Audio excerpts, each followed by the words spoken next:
India TV YouTube channel को subscribe करें और बेल आइकन दबाएं। नमस्कार, आपके साथ मैं हूं सुरभि शर्मा। इलेक्शन शो की शुरुआत एक बहुत बड़ी और धमाकेदार खबर से हम कर रहे हैं। यूपी इलेक्शन में ब्लास्ट की बहुत बड़ी साजिश का पर्दाफाश हुआ है। दिल्ली पुलिस की स्पेशल सेल और यूपी एटीएस ने पाकिस्तान से संचालित टेरर मॉड्यूल का भंडाफोड़ किया है। उत्तर प्रदेश, दिल्ली, महाराष्ट्र से 6 आतंकवादी गिरफ्तार किए गए हैं। यूपी समेत कई शहरों में ब्लास्ट की बड़ी साजिश थी। नवरात्र रामलीला के दौरान धमाके की बड़ी साजिश थी। दिल्ली के रामलीला ग्राउंड और दुर्गा पंडाल भी इनके टारगेट पर थे और साथ ही भीड़ भाड़ वाले इलाकों में आईईडी ब्लास्ट की प्लानिंग थी। जो बड़े नाम अभी तक सामने आ रहे हैं, आपको बता दें, गिरफ्तारियां की जा चुकी हैं। ओसामा और जीशान के जरिए ही पाकिस्तान में दी गई ट्रेनिंग को लेकर भी खुलासा हुआ है, क्योंकि ट्रेनिंग इन्हें पाकिस्तान में मिली थी। ओसामा और जीशान पाकिस्तान में 15 दिन की ट्रेनिंग लेकर वापस लौटे थे।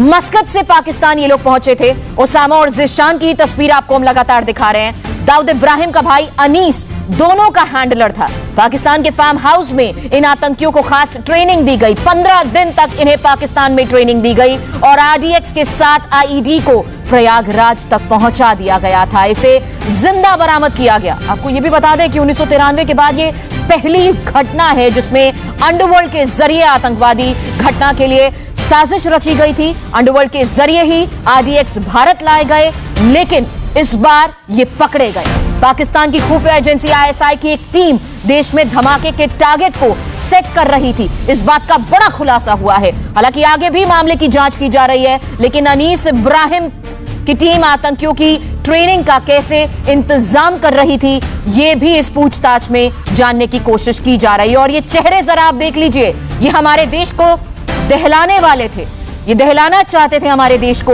इनमें ओसामा और जीशान शामिल हैं, जो पाकिस्तान में ट्रेनिंग लेकर आए थे। एक बार फिर से बता दें, हम आपको इस वक्त ओसामा की ये डिटेल दिखा रहे हैं, जो कि अब दिल्ली पुलिस की स्पेशल सेल और यूपी पुलिस के हत्थे चढ़े हैं। जो बड़ी साजिश थी उसका खुलासा हुआ है।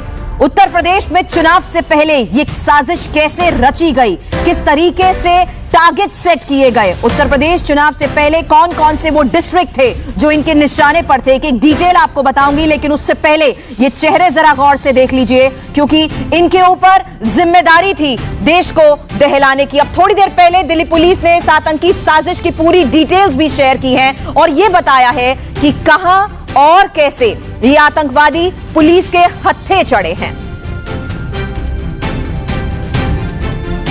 अब कौन कौन से आतंकी गिरफ्तार हुए हैं, ये डिटेल आपके सामने है। ओसामा, जो कि जामिया नगर दिल्ली में प्लेस था, इसकी उम्र 22 साल बताई जा रही है। अप्रैल में मस्कत चला गया था ये, और पाकिस्तान में इसे भी ट्रेनिंग दी गई थी। पाकिस्तान में 15 दिन तक ये ट्रेनिंग दी गई थी। ओसामा, जो कि वापस पाकिस्तान से ट्रेनिंग लेने के बाद दिल्ली आ गया था और दिल्ली में ही रहते हुए ये बड़ी साजिश को अंजाम देने के लिए पूरी प्लानिंग कर रहा था। और उस प्लानिंग में कौन कौन सी जगह इसके टारगेट पर थी, उसकी डिटेल आपको बताऊं। उससे पहले जीशान की ये तस्वीर भी आपके सामने है। और जीशान, जो कि प्रयागराज में प्लेस किया गया था, क्योंकि अलग अलग जगहों के टारगेट थे, इसलिए इनकी मूवमेंट भी दिल्ली से लेकर उत्तर प्रदेश के कई जगहों पर रहती थी और प्रयागराज में ये था। इसकी उम्र 28 साल है और जैसा कि हमने आपको बताया कि पाकिस्तान में इन्हें 15 दिन तक खास ट्रेनिंग दी गई।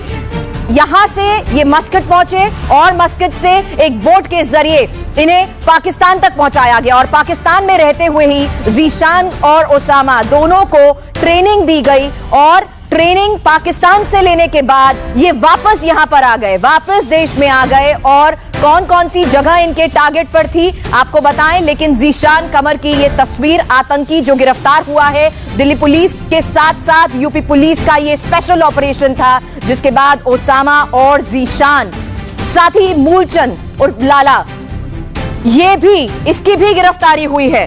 किस तरीके से उत्तर प्रदेश में चुनाव से पहले दहलाने की ये साजिश रची गई। मोहम्मद अबू बकर, उसकी तस्वीर भी है आपके सामने। इस आतंकी की गिरफ्तारी के बाद भी इससे पूछताछ की जा रही है। और साथ ही जान मोहम्मद अली शेख, थोड़ी देर पहले ही दिल्ली पुलिस ने इस आतंकी साजिश की पूरी डिटेल्स बताई हैं, बताया कहां और कैसे ये आतंकवादी पुलिस के हत्थे चढ़े। दिल्ली पुलिस के स्पेशल सेल को टेरर के खिलाफ मुहिम में एक बड़ी सफलता मिली है। एक मल्टी स्टेट ऑपरेशन में हमने 6 लोगों को गिरफ्तार करा है। ख़ास बात इसमें यह है कि इन 6 में 2 आदमी ऐसे भी हैं जो कि पाकिस्तान में जाकर अभी इसी साल ट्रेनिंग कर वापस आए हैं। केंद्रीय एजेंसी से हमें एक इनपुट मिला था कि भारत के कुछ प्रमुख शहरों में कुछ आतंकी घटनाएं करने की एक साजिश हो रही है जो कि बॉर्डर के उस पार से है। इसमें एक जब ह्यूमन और टेक्निकल इनपुट्स को एनालाइज किया गया तो देखा कि ये तो कई स्टेट्स में फैला हुआ एक काफ़ी बड़ा नेटवर्क है और आज सुबह इसको ऑपरेशन को कंक्लूड करते हुए हमने सिमल्टेनियसली कई राज्यों में रेड करी। सबसे पहले एक महाराष्ट्र के रहने वाले समीर नाम के आदमी को गिरफ्तार करा है। इसको कोटा में एक ट्रेन में हमने गिरफ्तार करा। उसके बाद 2 आदमी दिल्ली में गिरफ्तार हुए और इनसे जो आगे बातचीत मिली प्लस जो हमारे पास टेक्निकल इनपुट्स थे उसके ऊपर फिर यूपी में जहां हमारे पास यूपी-एटीएस का बहुत क्लोज कोऑपरेशन रहा, यूपी-एटीएस के साथ मिलकर हमने 3 लोग वहां से अरेस्ट करे हैं। इसमें जैसा मैंने बताया 2 आदमी ऐसे हैं जो कि अभी अप्रैल में यहाँ से मस्कट गए थे। यहाँ से वो बाई एयर गए और वहाँ से मस्कट से इनको by ship and boat Pakistan ले जाया गया।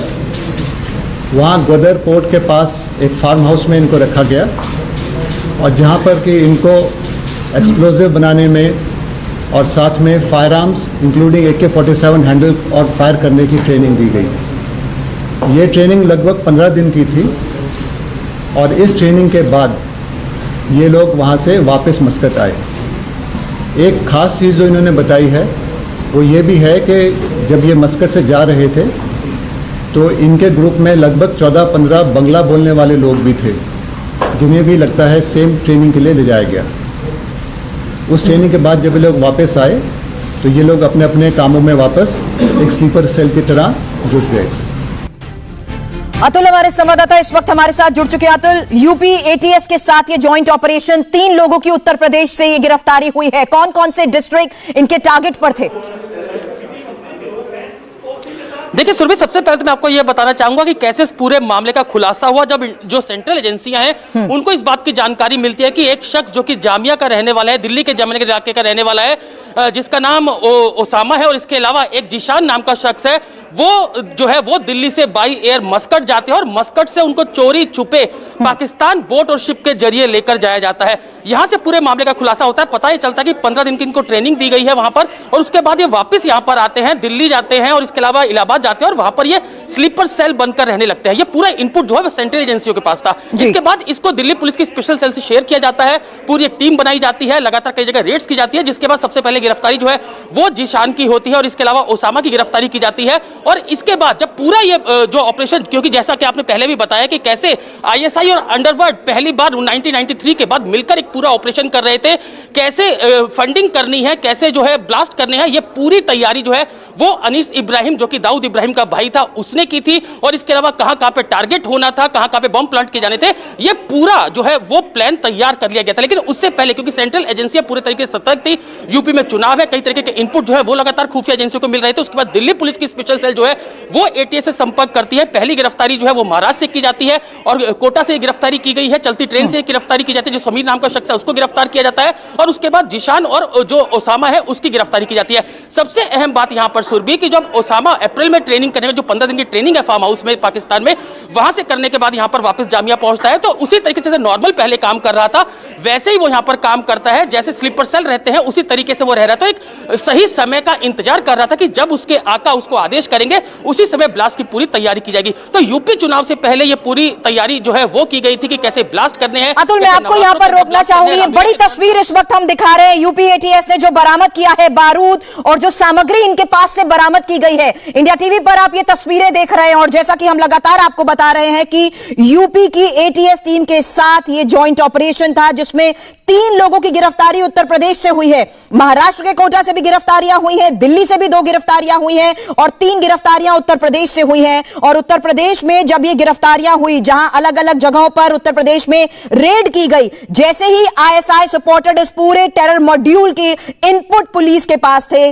उसके बाद अलग अलग जगहों पर ये रेड की गई और रेड में जो सामान बरामद हुआ है उसकी तस्वीर इस वक्त आप इंडिया टीवी पर देख रहे हैं। आपको एक बार फिर से बता दें, बॉम्ब डिस्पोजेबल स्क्वाड के 7 टीम्स प्रयागराज में आज मौजूद थी और वहां पर भी अलग अलग जगहों पर रेड की गई। और इसके अलावा आपको यह भी बता दें कि जिंदा आईईडी बरामद किया गया था जिसे जल्दी निष्क्रिय भी कर दिया गया। यूपी के ADG law and order Prashant Kumar ने भी बताया कि किस तरीके से इस पूरे ऑपरेशन को अंजाम दिया गया। एटीएस ने उत्तर प्रदेश के 4 जिलों में छापे मारे, लखनऊ, रायबरेली, प्रतापगढ़ और प्रयागराज में रेड की गई। यूपी एटीएस ने 3 आतंकियों को हिरासत में लिया और प्रयागराज से लाइव आईईडी भी बरामद किया गया।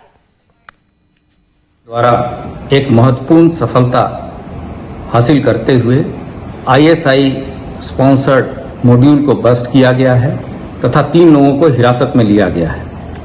यह सफलता उस समय हासिल हुई जब 4 जनपदों में एक साथ रेड की गई। ये जनपद लखनऊ, रायबरेली, प्रतापगढ़ तथा प्रयागराज हैं। एक लाइव आईईडी भी प्रयागराज जनपद से बरामद हुआ है जिसको मौके पे बॉम्ब डिस्पोजल स्क्वाड के द्वारा निष्क्रिय या निष्प्रयोजित किया जा रहा है। आगे की पूछताछ जारी है।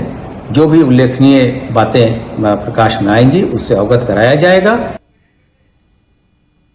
तो लखनऊ, रायबरेली, प्रतापगढ़, यूपी में आईएसआई के टेरर मॉड्यूल का यह पूरा भंडाफोड़ हुआ है और यहां पर यूपी पुलिस की तरफ से भी यह बात साफ कर दी गई है कि इनके पास से पूरी प्लानिंग को लेकर कई जानकारियां मिल चुकी हैं और 4 अलग अलग डिस्ट्रिक्ट जहां पर यूपी में रेड की गई, उसके बाद क्या इनके पास से बरामद किया गया है, ये हम आपको तस्वीरें लगातार दिखा रहे हैं। और इसके अलावा आपको यह भी बता दें कि ADG law and order Prashant Kumar ने यह भी बताया कि किस तरीके से यह पूरा मॉड्यूल, यह पूरा टेरर मॉड्यूल आईएसआई की निगरानी में किया गया, क्योंकि आईएसआई की तरफ से अलग अलग टारगेट के इनपुट्स इनको दिए जा रहे थे। यह बताया जा रहा था कि कौन कौन सी जगहों को टारगेट करना है। उत्तर प्रदेश में कुछ ही महीने बाद चुनाव है, लेकिन उत्तर प्रदेश को दहलाने की यह साजिश का भंडाफोड़ हुआ है, क्योंकि ये वो आतंकी है जिन्हें अप्रैल में मस्कट ले जाया गया और उसके बाद शिप और बोट के जरिए पाकिस्तान पहुंचाया गया और पाकिस्तान में 15 दिन तक मौजूदगी में ही इन्हें खास ट्रेनिंग दी गई। ट्रेनिंग में बताया गया कि किस तरीके से दहलाना है और यूपी और दिल्ली के कौन कौन से इलाके इनके टारगेट पर थे, ये भी हमने आपको बताया। बड़ी खबर पर हम बने हुए हैं, बने रहे हमारे साथ और अपडेट के साथ जल्द वापस लौटेंगे। दिखाएंगे कैसे आईएसआई और अंडरवर्ल्ड का नेक्सस देश को दहलाने की कोशिश में है। हम लगातार बता रहे हैं कि कैसे देश में त्योहारों के मौके पर कई शहरों को दहलाने की साजिश रची गई। 1993 के बाद पहली बार अंडरवर्ल्ड के जरिए आरडीएक्स को भारत में लाया गया। इस बार भी दाऊद इब्राहिम गैंग ने इसमें आईएसआई की मदद की। दिल्ली पुलिस ने साफ कहा कि आतंकी साजिश में पाकिस्तान का हाथ है। पाकिस्तानी एजेंसियां बम धमाका करने के लिए अंडरवर्ल्ड की मदद ले रही हैं। इसमें दाऊद इब्राहिम का भाई अनीस इब्राहिम एक टीम को लीड कर रहा है।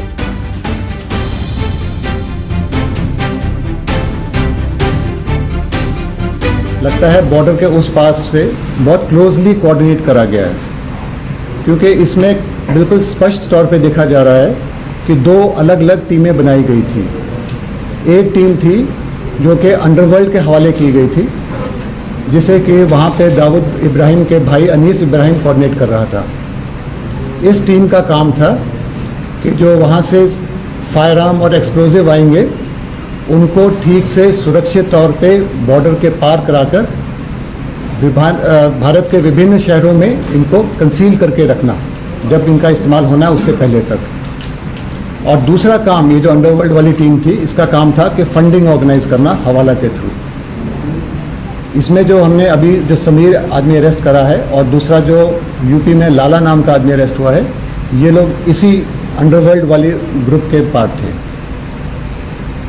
जो दूसरा कंपोनेंट है इसमें वो था जो ये 2 आदमी जो पाकिस्तान ट्रेंड है, प्लस इसमें एक आदमी और है जो कि जिनका काम था कि इंडिया की मेजर सिटीज़ में वो लोकेशंस आइडेंटिफाई करना जहाँ पे कि अभी आने वाले फेस्टिवल सीजन में इन आईडीज़ को बॉम्ब ब्लास्ट कराए जा सके। इस बड़ी खबर पर जैसे ही नई जानकारी आएगी हम बताएंगे। लेकिन देश में आज प्रधानमंत्री नरेंद्र मोदी की अलीगढ़ विजिट की भी खूब चर्चा है। मोदी के अलीगढ़ दौरे का सिंगल मैसेज क्या है? मोदी के मोस्ट फेवरेट नेता कौन है? 6 मिनट के ब्रेक के बाद बताएंगे सौरभ शर्मा हकीकत क्या है।